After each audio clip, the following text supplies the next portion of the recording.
क्षमता देला कांग्रेस हेले भक्तंक नाही क्षमता लोभ संगठन सजाड़े नेतांकु नहीं एकाठी काम करिवे हेले ओडिशा रे जदि आगु कांग्रेस सरकार करे तेबे मुख्यमंत्री हेबेनी भक्त दास। ओटीवी को नुआ पीसीसी सभापति भक्त चरण दास एही बड़ बयान देइछंती। आसंता 18 तारिख रे ओडिशा फेरिबे नुआ पीसीसी सभापति भक्त चरण दास। दिल्ली रु थाई से एपरी किछि बयान देइछंती।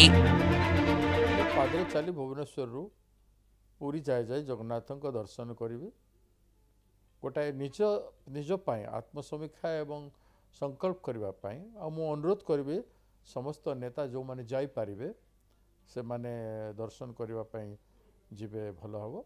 मु पीसी प्रेसिडेंट हे गली मु सब किछि आ मु सब करू आगे मो पर बाकी नेता ए सब जिनिस से सब नाही। मु देखिछि बहुत जगह रे संगठन बनैछि पार्टी पाई काम करिछि। मु देखिछि अहंकार रे किंबा मोर व्यक्तिगत एजेंडा रे मु जदि दल तैयारी करबा पाई चाहिबी एटा दलर प्रति कुठारघात हेबो। तेणु एजेंडा कांग्रेस पार्टी रहबो कांग्रेस पाई एवं ओडिशा लोकन। ओडिशा को भक्त फेरिबा परे प्रथमे से वरिष्ठ नेता को भेटिबे। भुवनेश्वर पुरी पदयात्रा करी श्रीजीव को दर्शन करिवे।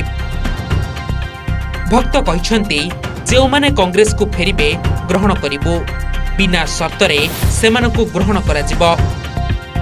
कांग्रेस क्षमता को फेरिले मु मुख्यमंत्री हेबी नाही।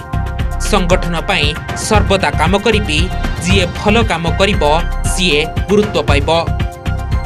दल को मजबूत करबा पाई लोकंक पाखकु जाई भिक मागिबी बोली भक्त कहिसंती। सेपटे कांग्रेस भक्त को पीसीसी सभापति करबा परे बारबाटी विधायिका प्रतिक्रिया रखिसंती और एहाको स्वागत करिसंती।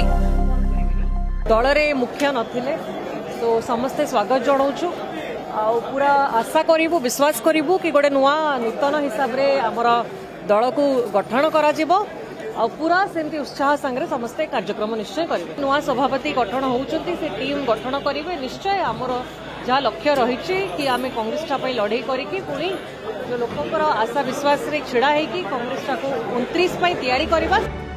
दीर्घ 8 मास परे कांग्रेस पाइछि नुआ मंगवाड़। विधायक विधायिका ठुरु आरंभ करी समस्त कार्यकर्ता भी खूब उत्साहित अछंती। हेले आगु को ओडिशावासींक मन दल जीति पारुछि ना एमिति कंदोल भितरे रहि जाउछि ताहा देखिबाकू बाकी रहिला। Bureau report OTV.